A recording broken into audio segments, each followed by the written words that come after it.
The book Successful Aging. A Neuroscientist explores the power and potential of our lives by Daniel J. Levitin. Introduction. The poet Dylan Thomas wrote that one should not go gently into that good night, that old age should burn and rage at close of day.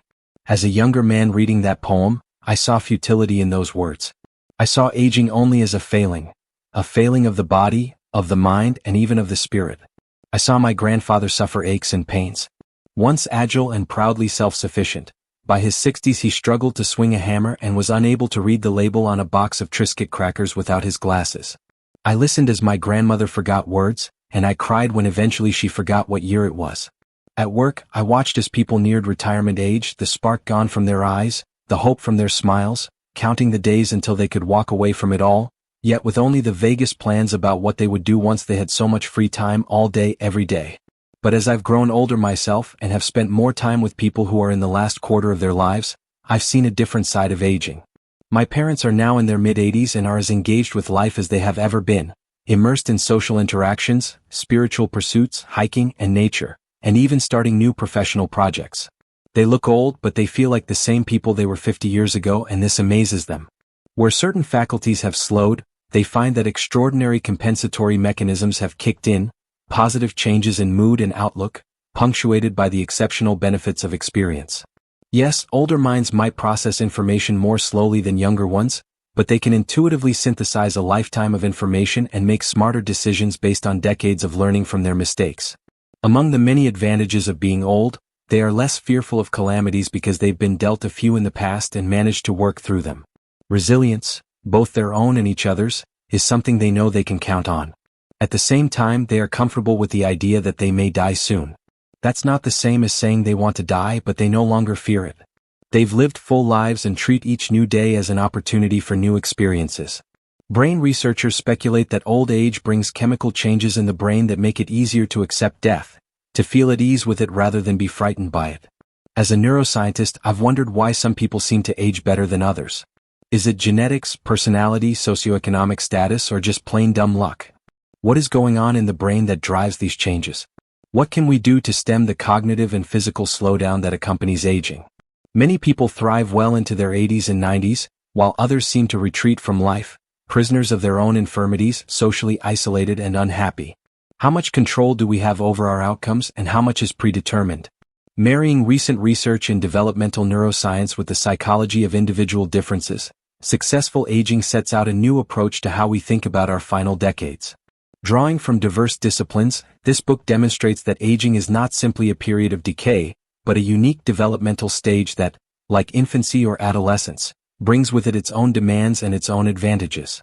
The book will show that how well we age depends on two parallel streams. 1. The confluence of a number of factors reaching back into our childhoods, and 2.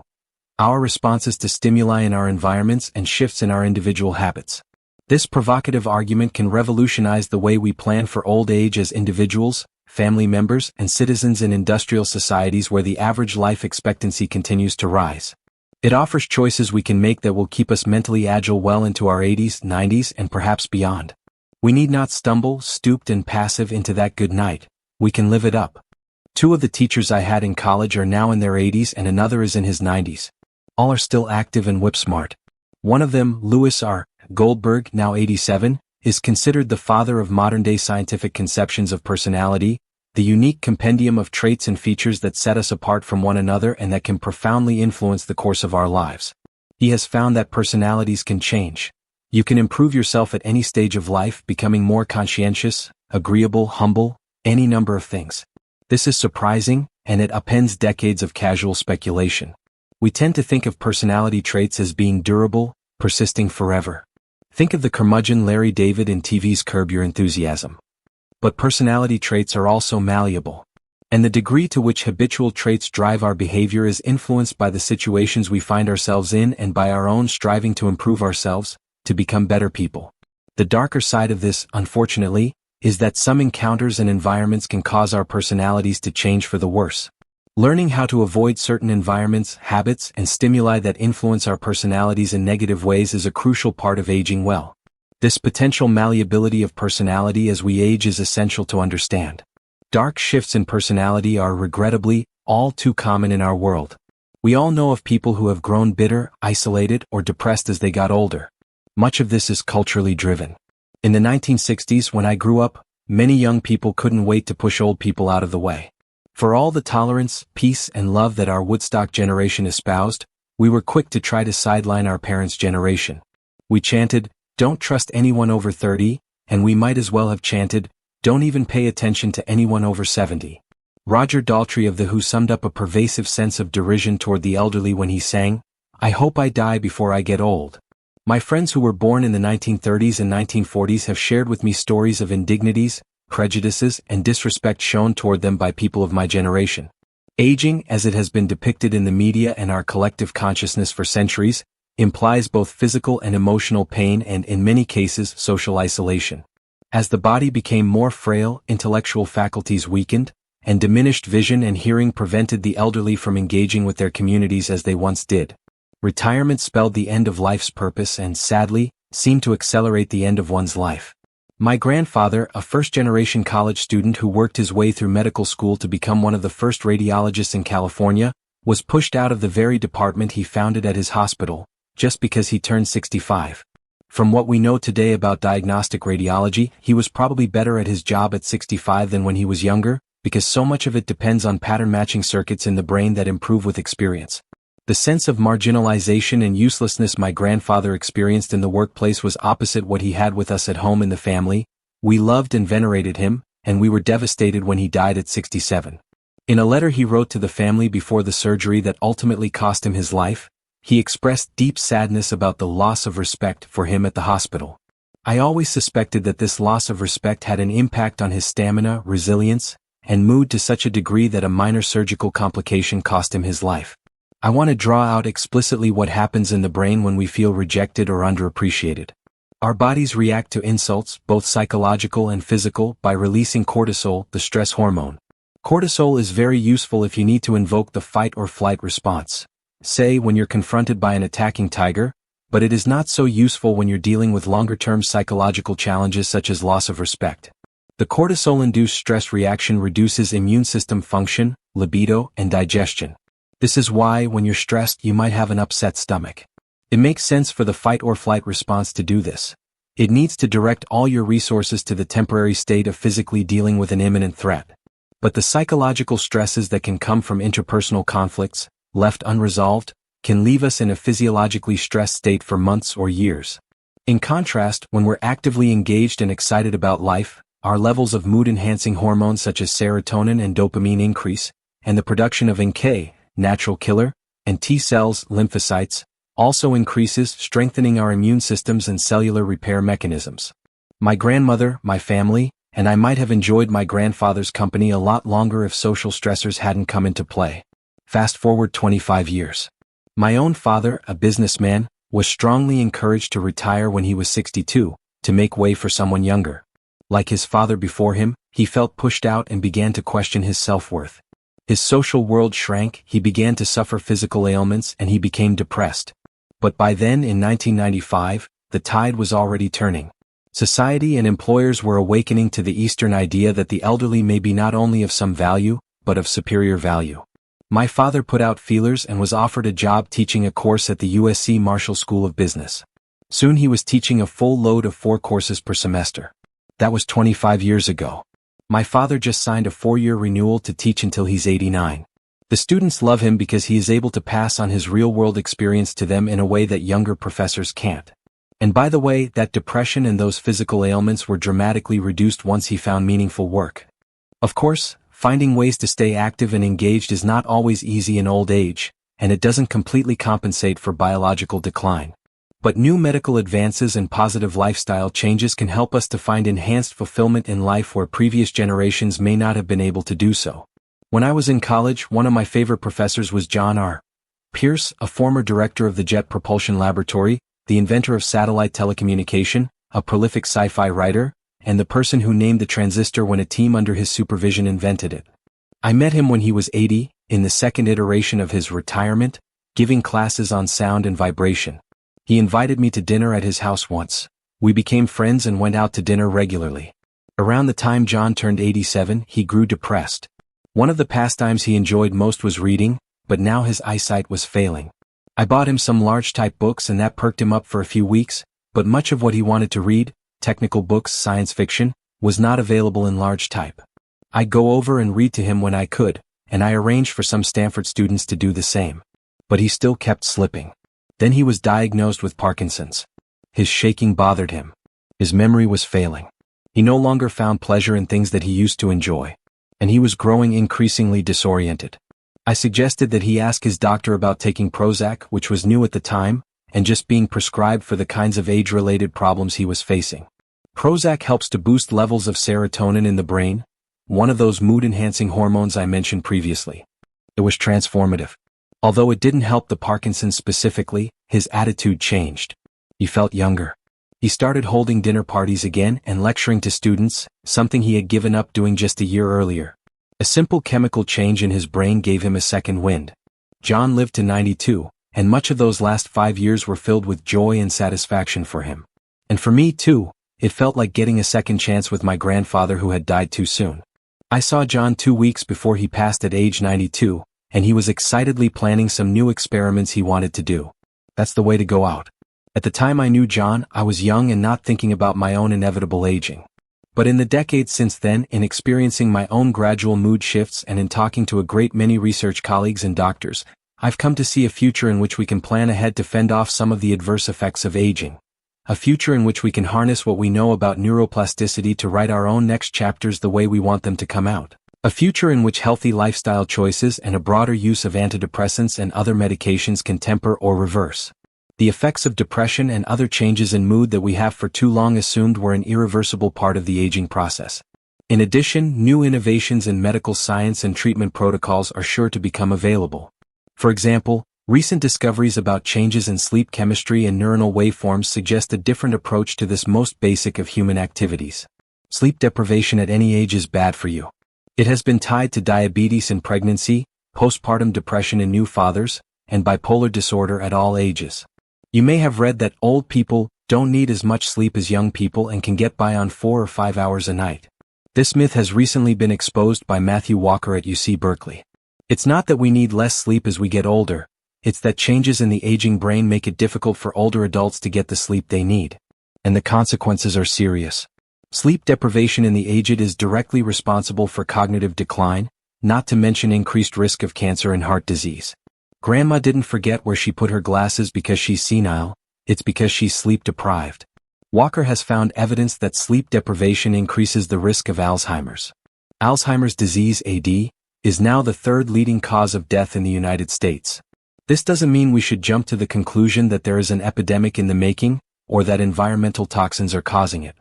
They might be, but AD is primarily an old person's disease.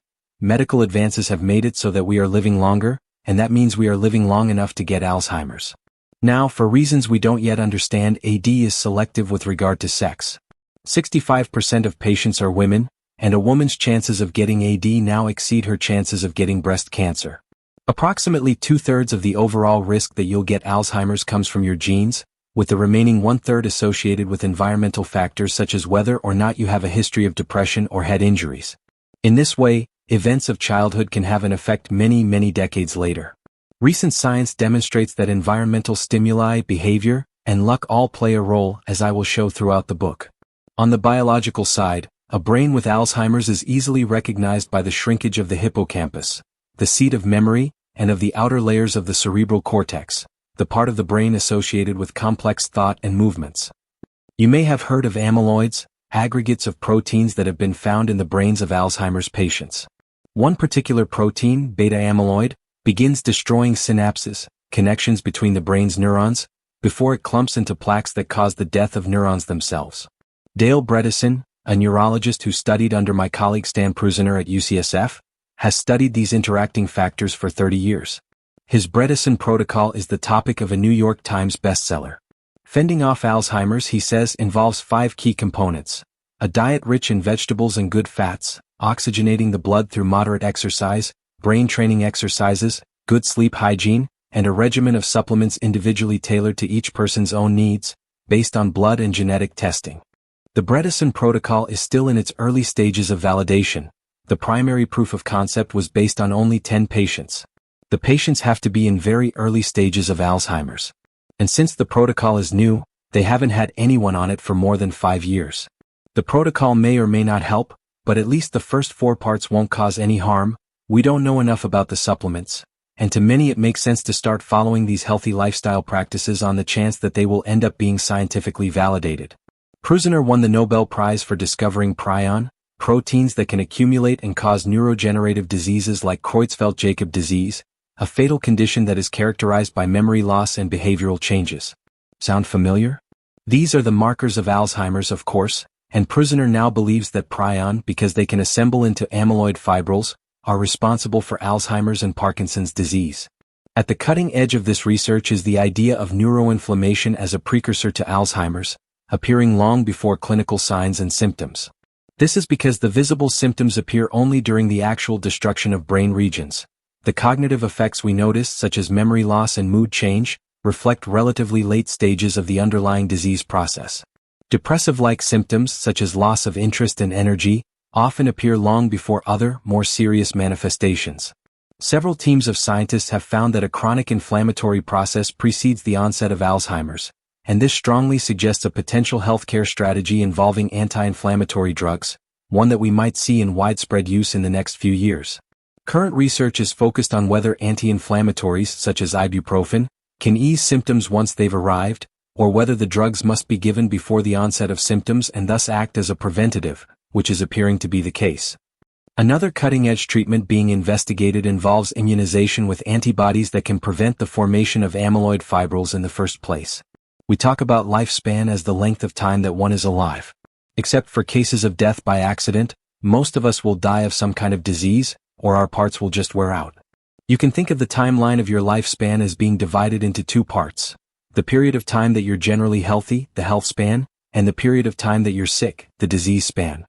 Obviously, it is important to minimize the disease span. Consider 2 friends who die at 100, both with identical lifespans but very different disease spans. Grace begins a gradual health decline at 50 and by 80 requires 24-hour care. Eloise begins to decline at 70 but the real health problems don't kick in until 95. All of us would prefer to have that extra 20 years of smooth sailing, followed by an extra 15 years of happy life before disease limits our activities. I wrote this book on the premise that it is never too late to tilt the balance in our favor, to increase our health span by making important changes to how we approach aging. The environmental factors I've described here can have either a positive or negative impact on the way we experience old age, our engagement with the world, our habits, our will to live, and medicine. A second strand of the narrative for successful aging is the developmental side, a story that begins, ironically, in childhood. I mentioned earlier that social stress can lead to a compromised immune system. That happens at any age. Michael Meany at McGill University showed that the kind of care a mother gives to her offspring alters the chemistry of the DNA in certain genes involved in physiological stress responses. Rat pups who are licked more in the first 6 days of life grow into adult rats who are far more secure and less likely to be afflicted with stress. In particular, those baby rats that received a great deal of licking and grooming produced fewer stress hormones when dealing with a challenging or stressful situation than the rats who received less care. And here's the kicker. The effects held well into adulthood. Meany has gone on to show comparable effects in humans, and the opposite set of outcomes for children who are neglected or abused as infants. In the stress story, early experience interacts with genetics and brain structure. Women's health is critical, Meany says. The single most important factor determining the quality of mother-offspring interactions is the mental and physical health of the mother. This is equally true for rats, monkeys, and humans. Parents living in poverty, suffering from mental illness, or facing great stress are much more likely to be fatigued, irritable, and anxious. These states clearly compromise the interactions between parents and their children, he says. And subsequently, they compromise their children's brain chemistry and resilience in the face of setbacks, even future ones. Meany emphasizes that human brain development occurs within a socioeconomic context, and childhood socioeconomic status, SS, influences neural development, particularly of the systems that subserve language and executive function, deciding what to do next and then doing it. Research has shown the importance of prenatal factors, parent-child interactions, and cognitive stimulation in the home environment in promoting healthy, lifelong neural development. These findings should direct us toward improving the programs and policies that are designed to alleviate SES-related disparities in mental health and academic achievement. Nurture, or lack thereof, early in life affects the development of a number of brain systems selectively, such as glucocorticoid, glucocorticoid, receptors in the hippocampus, which are a primary component of the stress response, part of the feedback mechanism in the immune system that reduces inflammation. Meany also showed that parenting affects the function of the pituitary and adrenal glands, which regulate growth, sexual function, and the production of cortisol and adrenaline. Early traumas can last a lifetime. They can be overcome with the right behavioral and pharmacological interventions, but it takes some work. More cuddles and hugs go a long way, particularly in the vulnerable first year of life. As parents and grandparents and teachers, our choices about how we raise our children in their first years will have a far greater impact on what their last years look like than we might previously have recognized. A third strand of successful aging, along with environmental influences and neural development, is that I've come to see old age as a unique period of growth, a life stage with its own distinct character, rather than a period of decline or a gradual turning down of the dials and knobs one by one. When many of us think of aging, what first comes to mind might be a panoply of age-related problems that we're all familiar with. Loss of vision, loss of hearing, aches and pains. What exactly happens when the brain and body age? What physiological changes affect our experience of ourselves and others? I'll delve into these questions in this book, including brain cell atrophy, DNA sequence damage, compromised cellular repair functions, and neurochemical and hormonal changes. I'll also explore some effects that are just as common but less talked about. For example, most of us experience metabolic changes that mean you can't just continue eating the same things you've always eaten and maintain your weight or your figure. We may become lactose intolerant. Evolutionary forces were mainly concerned with digesting mother's milk when we're young, not eating ice cream when we're 50. Our digestive system experiences changes that, along with causing lactose intolerance, may make us gassier as we age. Our skin becomes drier. Our eyes become drier. Caffeine may affect us differently or stop providing its beneficial effects entirely. Processing refined sugar becomes more difficult as our pancreas ages. Successful aging will tell you what to expect, or perhaps explain some of the things you're already experiencing. But this is not a book about problems. My goal is to provide some solutions, guidelines, and helpful tips from the cutting edge of scientific medicine about how to live fully and happily, in a way that pushes these infirmities and indignities to the background and allows us to fully experience the meaningful things in the third act of our lives. Now that the Woodstock generation is entering our 60s and 70s, we have a chance to change the status quo about the role older people play in daily life. Of course, this satisfies our own self-interest, but more important, it can help to rekindle our generation's ideal of improving society, ideals like respecting the planet and all the living beings who call it home, helping those less fortunate than ourselves, promoting tolerance and inclusiveness, and allowing people who are different from us to embrace, not be embarrassed by, those differences. The cost of sidelining the elderly is enormous in lost economic and artistic productivity, severed family connections, and diminished opportunities. We can begin to model better behavior by embracing those who are a generation ahead of us, our parents' generation. And we can adopt practices that will keep us as older beings, relevant and engaged with others well into our 80s and 90s, and perhaps beyond. I argue here for a very different vision of old age, one that sees our final decades as a period of blossoming, a resurgence of life that does not chase after our younger years, but instead embraces the gifts that time can bring. What would it mean for all of us to think of the elderly as resource rather than burden and of aging as culmination rather than denouement? It would mean harnessing a human resource that is being wasted or, at best, underutilized. It would promote stronger family bonds and stronger bonds of friendship among us all. It would mean that important decisions at all scales, from personal matters to international agreements, would be informed by experience and reason, along with the perspective that old age brings. And it might even mean a more compassionate world. Among the chemical changes we see in the aging brain are a tendency toward understanding, forgiveness, tolerance, and acceptance. While older adults may become more set in their ways, and there is a tendency toward conservatism, they can at the same time become more accepting of individual differences and appreciative of the struggles that others have had to face. Older adults can bring a much-needed compassion to a world being rent by impatience, intolerance, and lack of empathy. We have a silo problem in my field of cognitive neuroscience. There's a tendency for researchers to talk to people in their own area, and not to talk across areas. In the last 30 years we've seen big, transformative advances in the understanding of many core ideas about personality, emotions, and brain development. But few people in one area talk to people in another, and so we're left with a situation where neither medical professionals nor the public are able to leverage these advances for our individual and common good.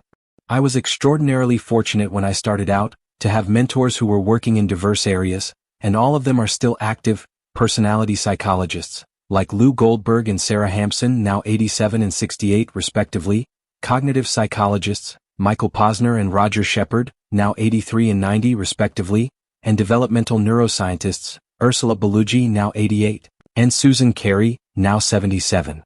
This led me to bridge two areas that have maintained separate intellectual traditions: developmental neuroscience and individual differences, personality, psychology. The more I study the intersection of these two, the more intrigued I am at how they can help us to understand the aging brain and the choices all of us can make to maximize our chances of living long, happy, and productive lives. The intersection of these two scientific fields and how they apply to aging is the core theme that runs throughout Successful Aging, and something that no one else has written about for a popular audience. The developmental neuroscience view I will present here is that it is the interactions among genes, culture, and opportunity that are the biggest determinants of the trajectory our lives take, how our brains will change, and whether or not we'll be healthy, engaged, and happy throughout our lifespan. No matter what age we are, our brains are always changing in response to pressures from genes, culture, and opportunity. The choices we make dictate much of the lives we lead. But we are also affected by random things that happen to us, and the choices that others make. Opportunity, or lack thereof, is often a matter of luck, governed by large historical forces such as wealth, plagues, access to clean water, education, and good laws. In ways both large and small, your brain has been changed by your life's experiences, whatever they are, by disappointment, love, interactions with key people, successes, illnesses, accidental injuries, pain, environmental toxins. In short, your brain is continually being changed by life itself. I add to this perspective the rich body of work on individual differences. The story of traits, the ways in which we understand our individual differences, is one of the most fascinating stories in modern science. It traces its roots back to Aristotle, who explained differences in personalities among individuals as differences in their matter. The 18th century scientist Franz Joseph Gall and the 19th century scientist Sir Francis Galton launched the modern study of individual differences, with Gall even anticipating the modern neuroscientific idea that specific mental functions can be localized to different parts of the brain. Gall invented phrenology, the study of bumps on the head. This has now been shown to be ridiculous, but his primary hypothesis of localization of brain function still stands today. Gordon Allport, Hans Eysenck, Amos Tversky, and Lou Goldberg, among many talented others, established individual differences as a science and a rigorous field. Individual differences psychology seeks to both characterize and quantify the thousands of ways that we humans differ from one another. It uses relatively sophisticated mathematical statistical tools, such as principal components analysis, and seeks to understand not just the ways we differ from one another, but also the roots of these differences. The goal of this work has always been to predict others' future behaviors. If I know that you're conscientious, for example, will I have a better chance of knowing how you'll react to a certain situation than if I didn't know that about you? So what can we do to maintain strength of body, mind, and spirit while coming to terms with the limitations that aging can bring? What can we learn from those who age joyously, remaining vital and engaged well into their 80s, 90s, and even beyond? How do we adapt our culture to service the needs of aging generations while also taking greater advantage of their wisdom, experience, and motivation to contribute to society? Throughout this book, I'll be reinforcing the lifestyle concept that we can change our personalities and our responses to the environment, while continually adapting to the random and unpredictable things life throws at us. This concept has 5 parts: curiosity, openness, associations, conscientiousness, and healthy practices, what I call the coach principle.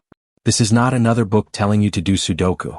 Successful Aging will explain what is going on in our brains as we age, and what we can do about it, based on a rigorous analysis of neuroscientific evidence. Successful Aging has 3 aims. First, to harness our knowledge so that we can anticipate changes, both positive and negative, and put systems in place that will ease our transitions and minimize the possibility of unwanted outcomes. These can be as simple as establishing a good relationship with your doctor, taking supplements to improve myelination of the nervous system, and hiding a key in a lockbox in case you forget yours in the house, as I once did in sub-zero temperatures, before I had a lockbox. There are definite things we can do to dampen the ill effects of memory loss, perceptual loss, and the shrinking social circles that often accompany aging.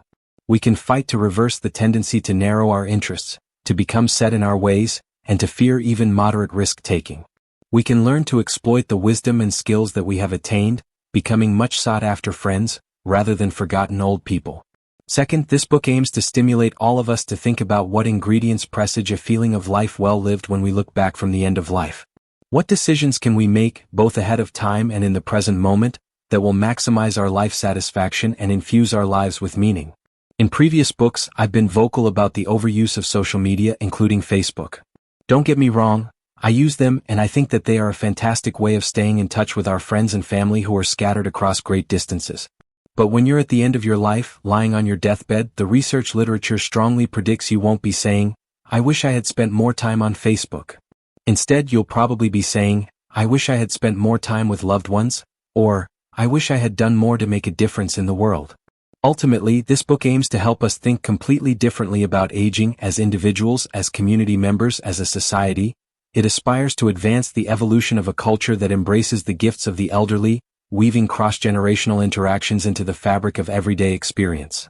By looking at the science of the brain, specifically the insights from developmental neuroscience and individual differences psychology, this book seeks to induce a transformative understanding of the aging process, the final chapter of our human story. When older people look back on their lives and are asked to pinpoint the age at which they were happiest, what do you suppose they say? Maybe age 8 when they had few cares. Maybe their teenage years because of all the activity and the discovery of sex? Maybe their college years or the first years of starting a family? Wrong. The age that comes up most often as the happiest time of one's life is 82. The goal of this book is to help raise that number by 10 or 20 years. Science says it can be done. And I'm with science.